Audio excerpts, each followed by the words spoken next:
The newest addition to the already amazing lineup of C8 Chevrolet Corvettes is here, and it is called the E-Ray. It's an all-wheel drive, electric-assisted hybrid with some pretty ridiculous performance figures. My name is Braden, you're watching MotorBiscuit, and I'm done wasting your time. Here's everything you need to know about the C8 Chevrolet Corvette E-Ray.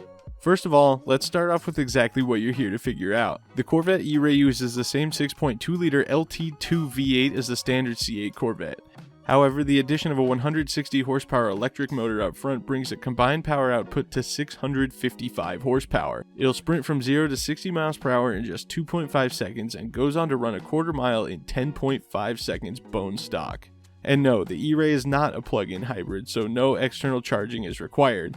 Instead, it's a traditional hybrid system that charges via regeneration when coasting and braking as well as in normal driving conditions. The E-Ray's advanced all-wheel drive system sends the power to what wheel needs it dependent on the traction situation, meaning this hybrid Corvette puts power down like no other on the track. It's not just the all-wheel drive system making amazing track performance possible though. The E-Ray comes standard with magnetic ride control and has 3 suspension settings to suit your needs, whether cruising to the store or putting the pedal to the metal on track.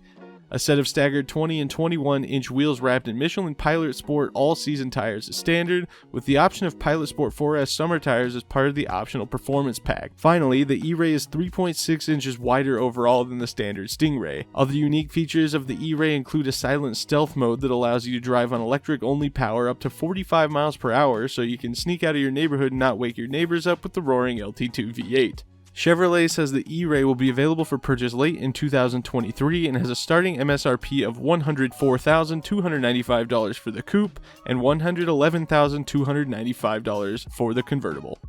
Overall, to see this kind of technology reminiscent of the tech used on the McLaren P1 and the Porsche 918 on a Chevrolet Corvette is absolutely mind-blowing. If you want to keep up to date with automotive news, insights, and stories, you can check us out at MotorBiscuit.com. You can follow us on Instagram at MotorBiscuitOfficial and on Twitter at BiscuitMotor. For now, my name is Braden Carlson. You just watched a MotorBiscuit video. We hope to see you in the next one.